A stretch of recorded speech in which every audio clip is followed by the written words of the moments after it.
Olá, alunas e alunos. Na aula de hoje, nós vamos estudar a diversidade cultural dos povos indígenas, seringueiros e quilombolas. Vamos lá? Estima-se a existência de cerca de 200 sociedades indígenas no Brasil. O número exato não pode ser estabelecido na medida que existem grupos indígenas que vivem de forma autônoma, não mantendo contato regular com a sociedade nacional.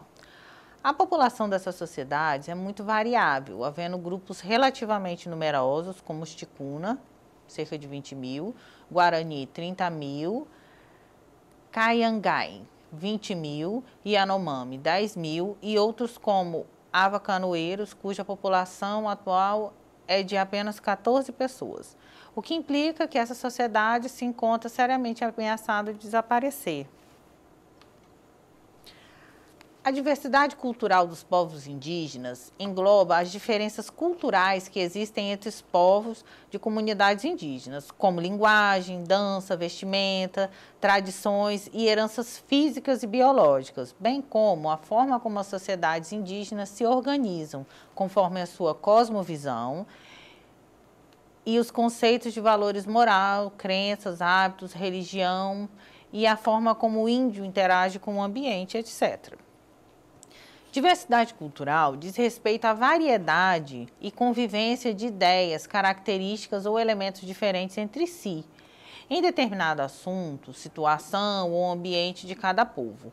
Cultura se refere a crenças, comportamentos, valores, instituições, regras morais que permeiam e preenchem a sociedade de cada povo indígena. Ela explica e dá sentido à cosmologia social, é a identidade própria de um grupo indígena em um território.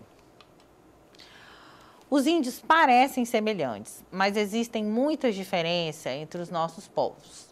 Todos os aspectos de nossa cultura podem variar bastante entre os povos ou até mesmo dentro de uma mesma comunidade ao longo do tempo. A língua, a forma de organização social e política, os rituais, os mitos, as formas de expressão artística, as habitações e maneira de se relacionar com o meio ambiente são exemplos de fatores que se diferenciam. Esses índios brasileiros estavam divididos em tribos, de acordo com o tronco linguístico ao qual pertenciam Tupi-Guaranis, região do litoral, Macro-G ou Tapuias, a região do Planalto Central, Aruaques ou Aruac na Amazônia e Caraíbas ou Caribe na Amazônia. É bastante comum entre os povos indígenas uma divisão de tarefas entre homem e mulher. Isso significa que existem atividades que são feitas somente pelas mulheres e outras somente pelos homens. Mesmo que essa divisão não seja igual em todos os povos, as tarefas relacionadas ao preparo dos alimentos, ao cuidado com as crianças e algumas atividades na roça são geralmente de responsabilidade das mulheres. Já os homens são responsáveis pela derrubada do mato, para a criação da roça, pelas atividades de caça, de guerra, entre outras. Juntos, homens e mulheres são responsáveis pela produção dos alimentos, das redes, dos bancos, das casas, das canoas, das ferramentas utilizadas no dia a dia, como vasos de cerâmica, cestos, flechas, arcos e etc.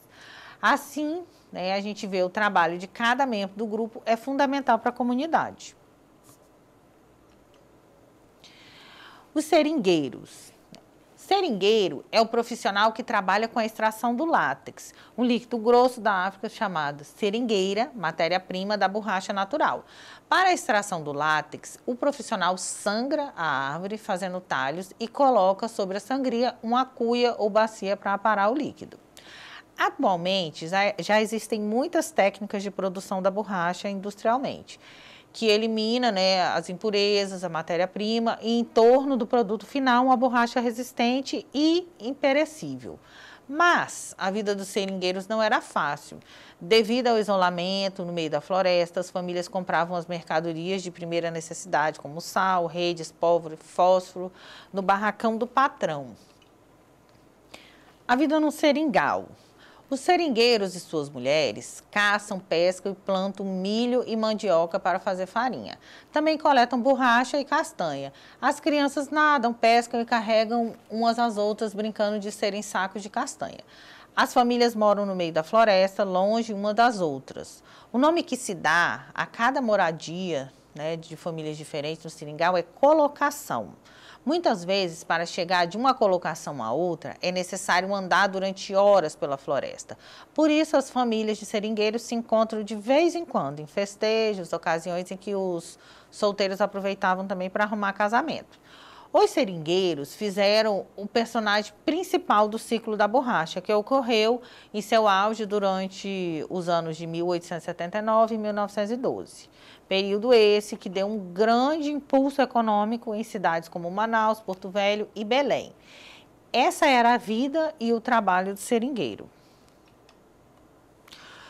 Os quilombolas. Os quilombolas são descendentes e remanescentes de comunidades formadas por escravos fugitivos, os chamados quilombos. Entre o século XVI e o ano de 1888, quando houve a abolição da escravatura no Brasil, né, a gente tinha vários quilombos formados, né? A gente tem alguns personagens famosos, né, como o Zumbi do Palmares, lá no Quilombo de Palmares. Atualmente, as comunidades quilombolas estão presentes em todo o território brasileiro e nelas se encontra uma rica cultura baseada na ancestralidade negra, indígena e branca. No entanto, os quilombolas sofrem com a dificuldade de acesso à saúde e à educação. Ainda hoje, existem comunidades quilombolas que resistem à urbanização e tentam manter seu modo de vida simples em contato com a natureza, vivendo, porém, muitas vezes em condições precárias devido à falta de recursos naturais e à difícil integração à vida urbana, né, e não tribal. Apesar da diversidade de origens culturais, alguns traços gerais da cultura africana estão presentes nos quilombos, além do sincretismo religioso, das religiões afro-brasileiras que misturam o tradicional culto dos orixás com o catolicismo, por exemplo, e a culinária, com vários elementos indígenas, né? Os quilombolas, em geral, gostam muito de música, canto, dança e festas tradicionais. Vamos falar um pouco da Amazônia, né? Pelo mundo afora, né, uma importante referência que se faz à Amazônia é a sua enorme floresta, mas além disso, né, os indígenas que ali habitam. De fato, né, o bioma reúne a maior parte da população do Brasil, são cerca de 440 mil indígenas. São mais de 180 povos indígenas, além de vários grupos isolados vivendo no bioma. Ocupam essa área cerca de 110 milhões de hectares, né? Para se ter uma ideia da grandiosidade, a terra Yanomami, localizada em Roraima e no Amazonas, possui mais de 25 mil indígenas. As terras indígenas possuem um papel fundamental para garantir a proteção dos direitos e da identidade desses povos, cujos meios de vida possibilitam a manutenção de floresta há tantas gerações. A gente observa, né, que existe uma diversidade muito grande entre os próprios povos indígenas.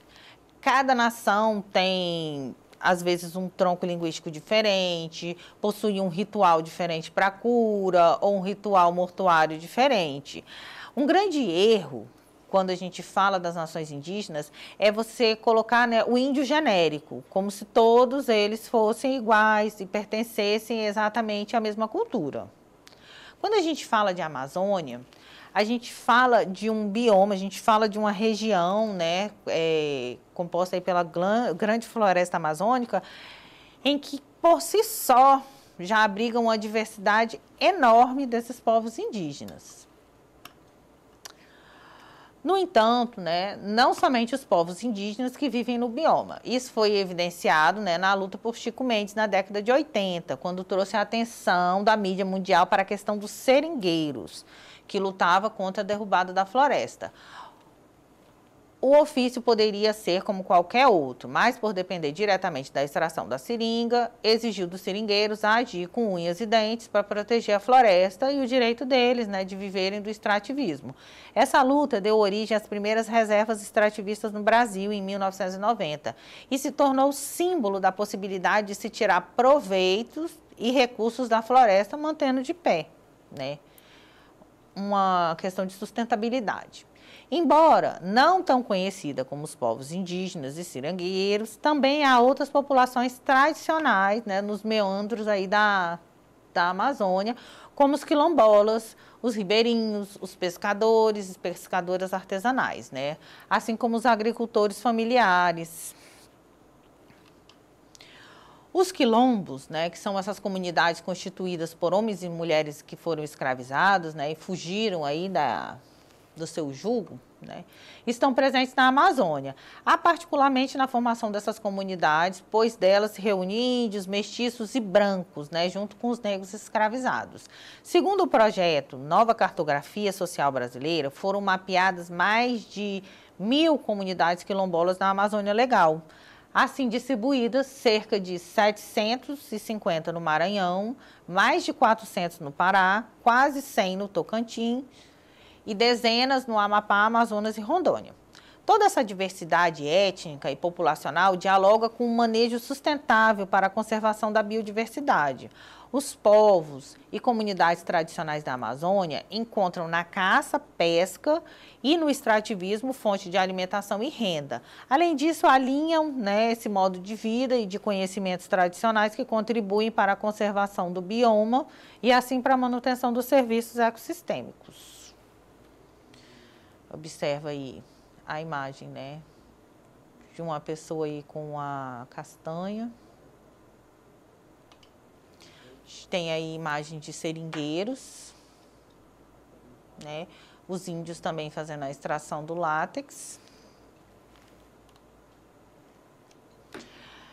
Agora vamos exercitar um pouco do que nós aprendemos na aula de hoje. Qual o nome que se dá a cada unidade de moradia no seringal? Letra A, barracão. Letra B, colocação. Letra C, roça. Letra D, colônia. A resposta certa é colocação. Vamos lá para mais uma. O escravo no Brasil é geralmente representado como dócil, dominado pela força e submisso ao senhor. Porém, muitos historiadores mostram a importância da resistência dos escravos aos senhores e o medo dos seus senhores sentiam diante dos quilombos. Insurreições, revoltas, atentados e fugas de escravos. Descreva o que eram os quilombos. Né? Os quilombos são comunidades formadas por escravizados fugidos, né? A gente conhece no Brasil, né, uma vastidão, né, de povos diferentes. O Brasil é um país multiétnico, né, de dimensões continentais, e ele carrega em si uma grande diversidade, né? A gente tem várias nações dentro da nossa nação.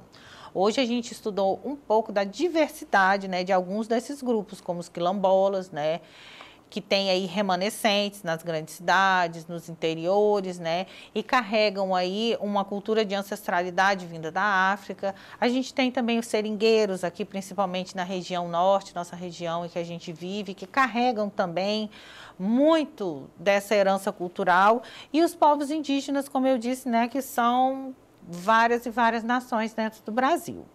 Na aula de hoje, né, então a palavra é diversidade. Por hoje é só. Espero vocês na próxima aula. Tchau, tchau.